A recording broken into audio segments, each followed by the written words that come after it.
இரவு 2 மணி. மழை தட்டும் சத்தம் மட்டும் வீட்டை முழுக்க நிரப்பி இருந்தது. அருண் புதிய வீட்டுக்கு இன்னைக்கு தான் குடி வந்திருந்தான். எல்லாம் சரியாவே இருந்தாலும் அந்த வீட்டில் ஏதோ ஒரு விசித்திரமான உணர்வு அவனை விட்டு போகவில்லை.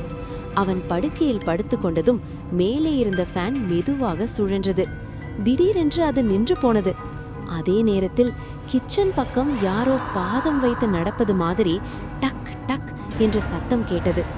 யாராவது உள்ளே வந்துட்டாங்களா என்று பயந்து கொண்டு அவன் மெதுவாக எழுந்தான். வீட்டில் லைட் எல்லாம் ஆஃப். போன் டார்ச் எடுத்துக்கொண்டு கிச்சன் பக்கம் நடந்தான். அங்கே எதுவும் இல்லை.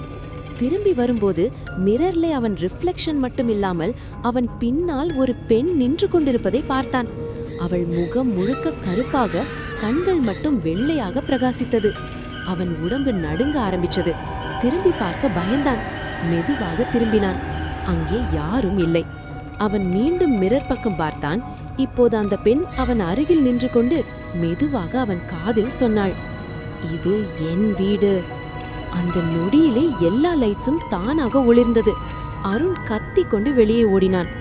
அடுத்த நாள் காலை அக்கம் பக்கத்தவர் சொன்னார்கள், இந்த வீட்டில் இருந்த ப்ரீவியஸ் ஓனர் ஒரு பெண் தற்கொலை பண்ணிக்கிட்டாங்க. அருண் அதை கேட்டதும் நடுங்கி போனான். ஆனால் உண்மையான பயம் இன்னும் முடிவடையவில்லை. அவன் போனை பார்த்தான். அதில் ஒரு போட்டோ நேற்று இரவு மிரர் முன்னாடி நின்று கொண்டிருந்தான். அவன் மட்டுமில்லை, அந்த பெண் அவன் தோள் மேல் கை வைத்துக் கொண்டு நின்றிருந்தாள்.